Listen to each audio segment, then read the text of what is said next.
இங்கே பார்த்தீங்களா, இதெல்லாம் நீ சாப்பிடப்படாது, ஜீரணம் நேச்சுரலாகவே. இங்கே பாருங்கள், நேச்சுரலாகவே இதுக்கு ஹோல்ஸ் இருக்குங்க. இதை வச்சு மணிமாலை செய்யலாம், கம்மல் செய்யலாம், இது மாதிரி நிறைய செய்யலாங்க. இதுதாங்க நெற்பவளம்.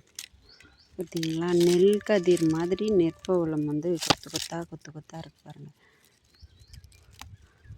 இதெல்லாம் எங்கே விளையுமோன்னு நினச்சோம், நம்ம வீட்லேயுமே விளைய வைக்கலாம்னு நான் பார்த்தேன். இது பாருங்கள், விதை வாங்கிட்டு வந்து போட்டு விளையுது. நெற்பவளம் இதை வந்து உணவாக கூட எடுத்துக்கிட்டு இருக்காங்களாங்க. இது சின்னதாக இருக்கிறப்போ, எலசாக இருக்கிறப்போ இதை உணவாகவுமே எடுத்துக்கிட்டு இருக்காங்க.